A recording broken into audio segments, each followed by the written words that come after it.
বন্ধুরা, আসসালামু আলাইকুম। রংপুর সরকারি সিটি কলেজ কর্তৃক আয়োজিত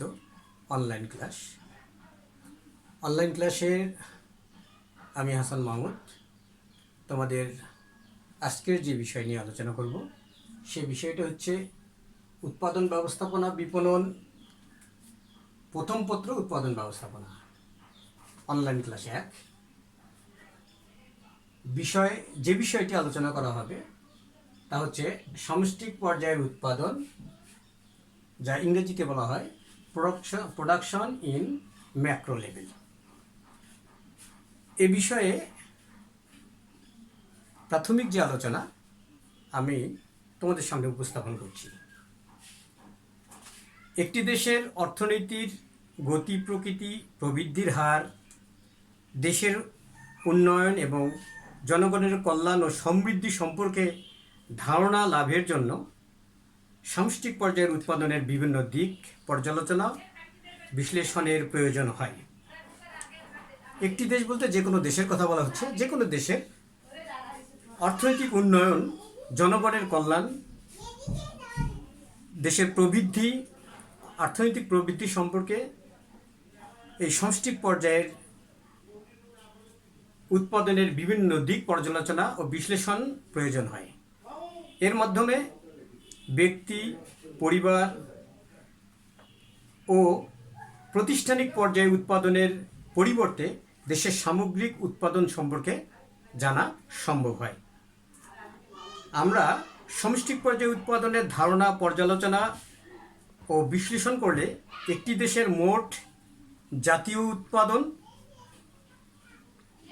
মোট দেশজ উৎপাদন, নিট জাতীয় উৎপাদন, জাতীয় আয়, মাথাপিছু আয় প্রভৃতি গুরুত্বপূর্ণ সূচক সম্পর্কে জানতে পারি।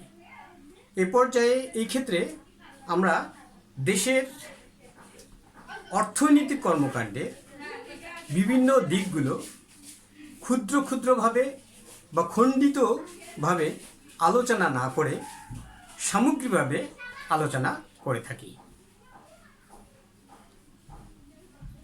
আমরা এবার আলোচনা করব জাতীয় আয়ের ধারণা। জাতীয় আয়ের ধারণা নিয়ে আলোচনা করব।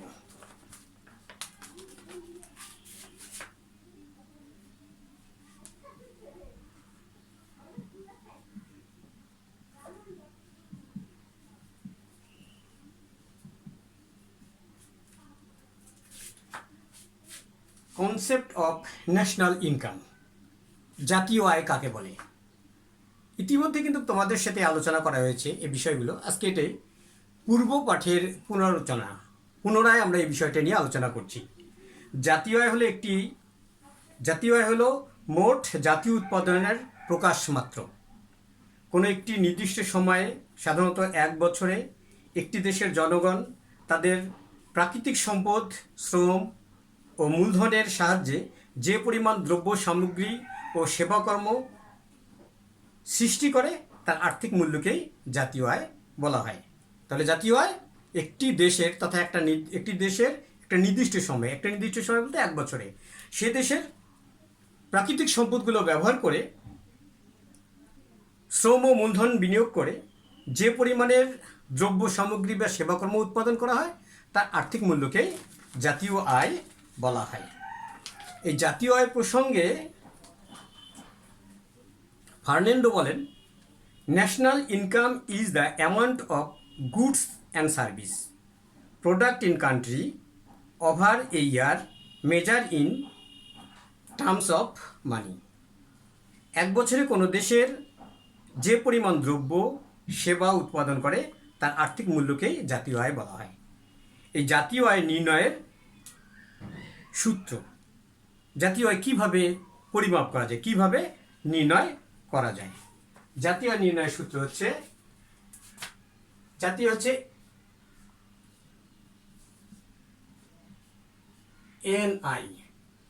এনআই, ন্যাশনাল ইনকাম যে GNP minus DC minus TI minus TP minus S G plus S B, বা এই জিএনপি এইটা সমান সমান লিখতে, বা আমরা এটা এভাবেও লিখতে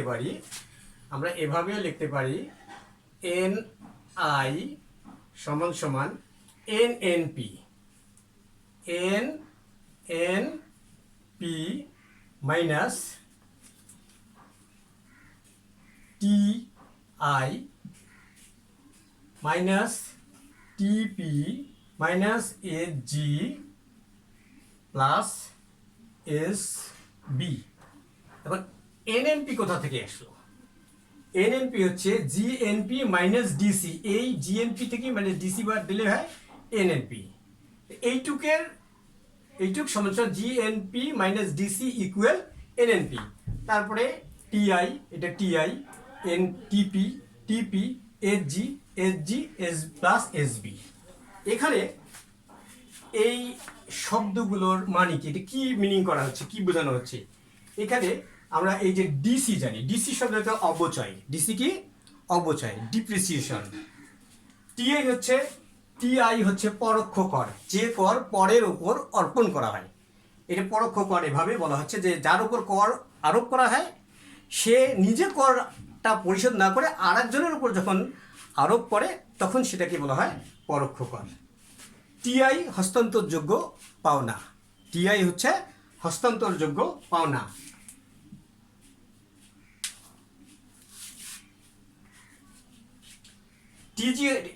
এসজি হচ্ছে সরকারের অর্জিত মুনাফা, আর এসবি হচ্ছে ভর্তুকি, এসবি হচ্ছে ভর্তুকি। এভাবে আমরা জাতীয় আয় পরিমাপ করতে পারি। তাহলে net national income equal GNP minus DC minus TI minus TP minus SG plus SB, অথবা এটা।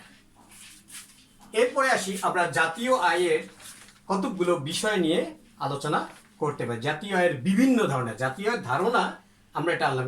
এই জাতীয় আয়ের বিভিন্ন ধারণাগুলোর মধ্যে 1 নম্বরে আমরা আসতে পারি মোট জাতীয় উৎপাদন। আমরা আসতে পারি এবার মোট জাতীয় উৎপাদন। এটা হলো GNP, gross national product. GNP হচ্ছে গ্রোস ন্যাশনাল প্রোডাক্ট। ইতিমধ্যে তোমাদের আলোচনা করা হয়েছে, পূর্বের খাতা দেখলে তোমরা অবশ্যই এটাই বুঝতে পারবা। গ্রোস ন্যাশনাল প্রোডাক্ট কি? একটি নির্দিষ্ট সময়, সাধারণত 1 বছরে কোনো দেশের জনগণ একটি বছরে একটা নির্দিষ্ট সময়ে ওই দেশের আওতাভুক্ত যে জনগণ আছে, মানুষগণ আছে, যে পরিমাণের বস্তুগত দ্রব্য সামগ্রী এবং সেবাকর্ম উৎপাদন করে তার মোট মূল্যকে জাতীয় উৎপাদন বলা হয় বা জিএনপি বলা হয়। তথা একটা দেশের জনগণ যা উপার্জন করবে তাকেই জিএনপি বলা হয়। জিএনপির পরিমাপ করা যায় 2 ভাবে।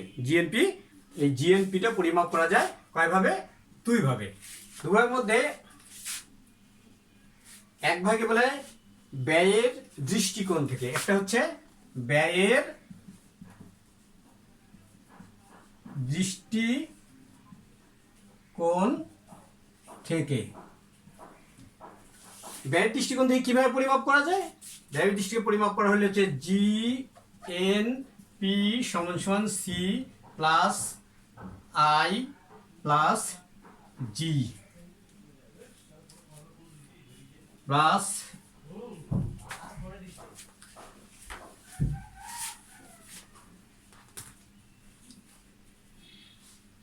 Plus X minus M. এখানে জিএনপি সমান সমান C plus I plus G plus X minus M. এখন সি হচ্ছে কি? এখানে সি হচ্ছে মোট বেসরকারি ভোগ, সি মোট বেসরকারি ভোগ। আই হচ্ছে মোট বেসরকারি বিনিয়োগ। জি হচ্ছে মোট সরকারি ব্যয় তথা সরকারের ভোগ ও বিনিয়োগ। এক্স দ্বারা বোঝানো হচ্ছে মোট রপ্তানি, এক্স দ্বারা বোঝানো হচ্ছে মোট রপ্তানি। এম দ্বারা বোঝানো হচ্ছে মোট আমদানি। আর এক্স এম একত্রে বোঝানো হচ্ছে নিট রপ্তানি। কি হচ্ছে? নিট রপ্তানি। এক্স থেকে এম বাদ দিলে নিট রপ্তানি, অর্থাৎ রপ্তানি থেকে রপ্তানি এবং আমদানির পার্থক্য হচ্ছে নিট রপ্তানি। এভাবে জাতীয় আয় পরিমাপ করা যায়। কিসের পদ্ধতি? ব্যয়ের দৃষ্টিকোণ থেকে এটা জাতীয় আয় পরিমাপ করার একটি সূত্র। এবার বিটি দেখি। বি হয়ে জাতীয় আয় পরিমাপ করার আরেকটা পদ্ধতি হচ্ছে আয়ের দৃষ্টিকোণ থেকে। এটা ছিল কিসের দৃষ্টিকোণ থেকে? ব্যয়ের দৃষ্টিকোণ। এবার থাকবে আয়ের দৃষ্টিকোণ থেকে।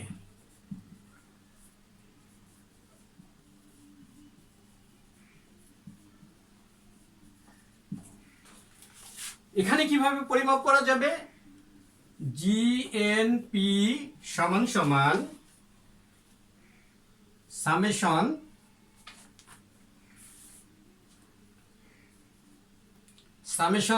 আর plus summation W plus summation I plus summation pi. তোমরা জানো এখানে সামেশন আর, এই আর হচ্ছে খাজনা। সামেশন আর হচ্ছে খাজনা, মোট খাজনা। সামেশন এখানে মোট মোট মিনিং করা হয়। যোগ সামেশন ডাব্লিউ, ডাব্লিউ হচ্ছে ওয়েজেস, মজুরি। সামেশন আই, আই হচ্ছে সুদ, ইন্টারেস্ট। এবং সামেশন পাই হচ্ছে পাই অর্থাৎ হচ্ছে মুনাফা। তাহলে যাতে আয়ের দৃষ্টিকোণ থেকে পরিমাপ করা হচ্ছে জিএনপি সমান সমান summation R, summation W, summation I, summation pi. এইভাবেও জাতীয় আয় পরিমাপ করা যাচ্ছে। এবার আমরা আলোচনা করব মোট জাতীয় আয়।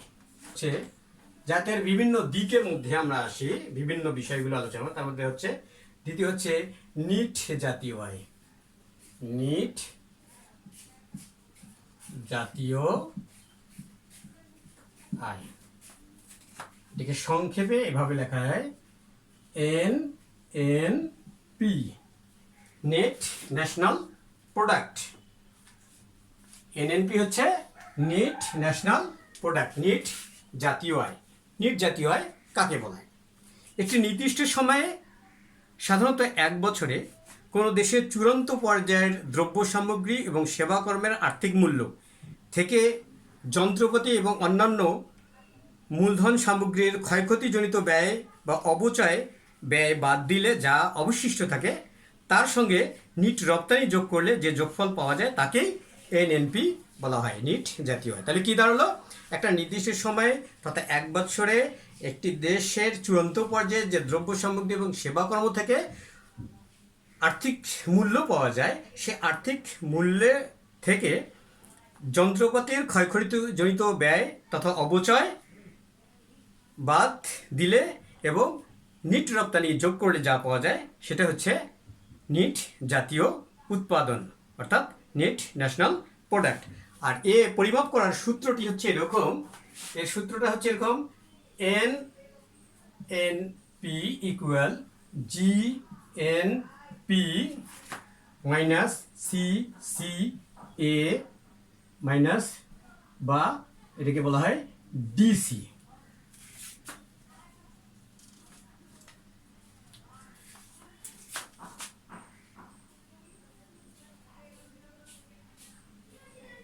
এটা তোমরা দেখো জিএনপি মাইনাস সিসিএ, এই সিসিএ বাংলা যেটাকে বলা হচ্ছে মূলধন সামগ্রীর ক্ষয়ক্ষতিজনিত ব্যয়। মূলধন সামগ্রীর ক্যাপিটাল কনজামশন অ্যালাউন্স, মূলধন জাতীয় সামগ্রীর ক্ষয়ক্ষতিজনিত ব্যয়, অথবা ডিসি তথা ডিপ্রিসিয়েশন। তাহলে জিএনপি থেকে যদি আমরা যন্ত্রপাতির ক্ষয়ক্ষতিজনিত ব্যয় বা অপচয় বাদ দেই তাহলে আমরা পাবো নেট ন্যাশনাল প্রোডাক্ট। অর্থাৎ একটা নির্দিষ্ট সময় যা আয় করা হয়, আয় থেকে যন্ত্রপাতির ক্ষয়ক্ষতিজনিত ব্যয় বাদ দিলেই কি হয়ে যায়? কি পাওয়া যায়? জাতীয় আয় পাওয়া যায়। এটাকে আমরা এভাবেও লিখতে পারি। জিএনপি সমান সমান একটু আমরা জাতীয় আয় পরিমাপ করেছি, সেখানে দেখেছি জিএনপি সূত্র হচ্ছিল C plus I plus G plus X minus M minus C C A বা ডি সি। এই সূত্র জিএনপি সমান সমান এটা পাই, আর সিসিএ হলো এটা বা ডিসি, এটা বাদ দিলেই হলো এনএনপি পাওয়া যায়। এবার আমরা তৃতীয় পর্যায়ে আসব। তৃতীয় পর্যায়ে আমরা আসব জিডিপি, মোট দেশজ উৎপাদন। এবার আমরা আসব তৃতীয় ধাপ, সামষ্টিক পর্যায়ের উৎপাদনের বিভিন্ন দিকগুলোর মধ্যে তৃতীয় ধাপে আসতেছি আমরা, মোট দেশজ উৎপাদন। মোট দেশজ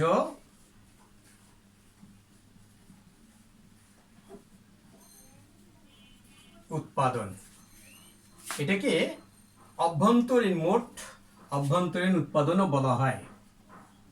মোট অভ্যন্তরীণ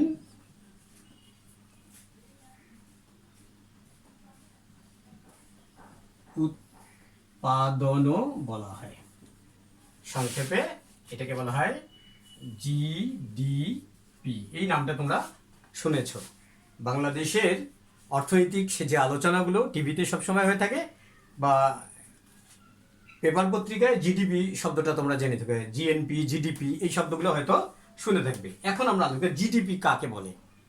একটি নির্দিষ্ট সময়ে সাধারণত এক বছরে তুলনা, আমরা আগের যেটা বলছি জিএনপি আর জিডিপির মধ্যে পার্থক্যটা একটু ভালো করে বোঝার চেষ্টা করবে। একটি নির্দিষ্ট সময়ে সাধারণত এক বছরে কোনো দেশের ভৌগোলিক সীমারেখার মধ্যে যে পরিমাণ বস্তুগত দ্রব্য সামগ্রী বা সেবাকর্ম উৎপাদন হয় তার বাজার মূল্যকেই বা আর্থিক মূল্যকেই দেশজ উৎপাদন বা জিডিপি বলা হয়। তাতে মনে হচ্ছে একটা নির্দিষ্ট একটা দেশের একটা নির্দিষ্ট সময় একটা দেশের ভৌগোলিক সীমারেখার মধ্যে, আমরা আগেরটা আলোচনায় একটি জনগণের আয়, আর আমরা আলোচনায় এখন করছি সেটা হচ্ছে একটি দেশের সীমারেখার ভিতরেই যে দেশ যে সেবাকর্ম বা দ্রব্য সামগ্রী থেকে যা উৎপাদন করে তার আর্থিক মূল্যকেই জিডিপি বলা হয়। এক্ষেত্রে দেশের অভ্যন্তরে কর্মরত দেশি বিদেশি সকল নাগরিকদের উৎপাদন বা আয় অন্তর্ভুক্ত হবে। অর্থাৎ ওই ভৌগোলিক সীমারেখার মধ্যে দেশের জনগণ, এখানে দেশি নাগরিক থাক, দেশি জনগণ থাক, দেশি নাগরিক থাক বা বিদেশি নাগরিক থাক, এরা যখন যা আয় করবে তার মোট মূল্য এর মধ্যে অন্তর্ভুক্ত হবে। কিন্তু বিদেশে কর্মরত দেশীয় নাগরিকদের উৎপাদন আয় অন্তর্ভুক্ত হবে না। যারা আমাদের দেশের মানুষ বাইরে আছে, বিদেশে আছে, তাদের আয়টা এই জাতীয় আয়ের মধ্যে অন্তর্ভুক্ত, জিডিপির মধ্যে অন্তর্ভুক্ত হবে না। আবার বৈদেশিক বাণিজ্যের আয় তথা আমদানি রপ্তানি হিসাবেও জিডিপিতে বিবেচিত হবে না। আর জিডিপি পরিমাপের সূত্র হচ্ছে C plus I plus G. GDP পরিমাপে C plus I plus G. C তোমরা জানা আছে ইতিমধ্যে, মোট বেসরকারি, সি হচ্ছে মোট বেসরকারি ভোগ, আই হচ্ছে মোট বেসরকারি বিনিয়োগ এবং জি হচ্ছে মোট সরকারি ভোগ ও বিনিয়োগ। বেসরকারি ভোগ এটা হচ্ছে বেসরকারি বিনিয়োগ, জি হচ্ছে সরকারি ভোগ এবং বিনিয়োগ, এর সমষ্টি করলেই কি পাওয়া যায়, জিডিপি পাওয়া যায়। আসি 4 নম্বরে। 4 নম্বরে আসবো নিট দেশজ উৎপাদন। আসবো নিট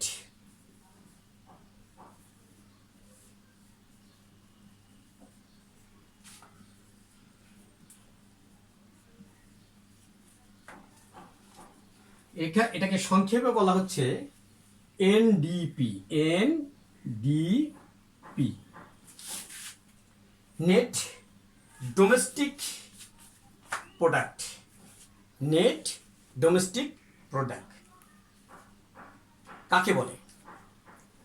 মোট দেশজ উৎপাদন বা জিডিপি থেকে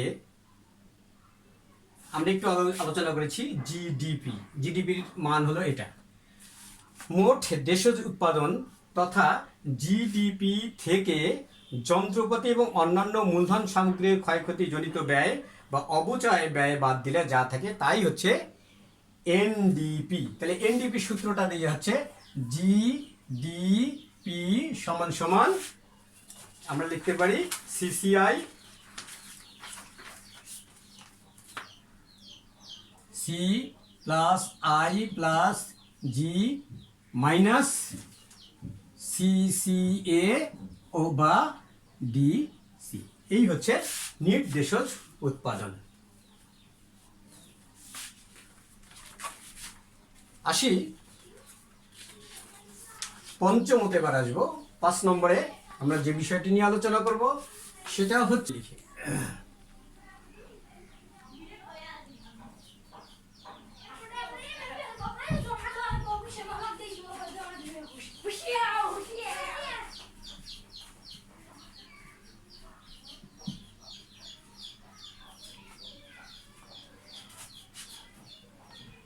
মাথা পিছু আয় কাকে বলে। কোনো দেশের মোট জাতীয় আয়কে সে দেশের মোট জনগণের সংখ্যা দ্বারা ভাগ দিলে যে আয় পাওয়া যায় তাকে মাথাপিছু আয় বলে। কি বলা হলো? কোনো দেশের মোট জাতীয় আয়কে সে দেশের মোট জনসংখ্যা দ্বারা ভাগ দিলে যে আয় পাওয়া যায় তাকেই মাথাপিছু আয় বলা হয়। এই ছিল আজকে আমাদের আলোচনার বিষয়বস্তু। আমরা সমষ্টিক পর্যায়ের উৎপাদনের কতগুলো গুরুত্বপূর্ণ বিষয় নিয়ে আমরা আলোচনা করলাম, যে বিষয়গুলো আবারও একটু করে তোমাদের স্মরণ করে দিয়েছি। যে মোট জাতীয় আয় পরিমাপ করার পদ্ধতি, জাতীয় আয় কাকে বলা হয়, মোট জাতীয় উৎপাদন আমরা আলোচনা করলাম নিট জাতীয় উৎপাদন। তৃতীয় পর্যায়ে আমরা আলোচনা করেছি মোট দেশজ উৎপাদন। চতুর্থ পর্যায়ে আমরা আলোচনা করেছি নিট দেশজ উৎপাদন এবং সর্বশেষ আমরা যেটা আলোচনা করলাম মাথাপিছু আয়। তোমরা ছাত্ররা যারা বাসায় আছো, এই আজকের এই ক্লাসটা দেখছো, তোমরা পূর্বে এই ক্লাসটা আলোচনা করা হয়েছে, সেগুলো একটু বিস্তারিত ভালোভাবে দেখবা এবং এই চ্যাপ্টার থেকে এমসিকিউ যে প্রশ্নগুলো আছে সে প্রশ্নগুলো করবা, সৃজনশীল প্রশ্নগুলো সমাধান করার চেষ্টা করবা। আজকে এ পর্যন্ত, আবার আগামী অল্প দিনের মধ্যেই তোমাদের সাথে আবার দেখা হবে সমষ্টিক পর্যায়ে উৎপন্ন অন্য একটা অধ্যায় নিয়ে তোমাদের সাথে আবার আলোচনা করবে। বাড়িতেই থাকো, ভালো থাকো, সামাজিক দূরত্ব বজায় রাখবে আর বারবার হাত ধুবে। ধন্যবাদ সকলকে।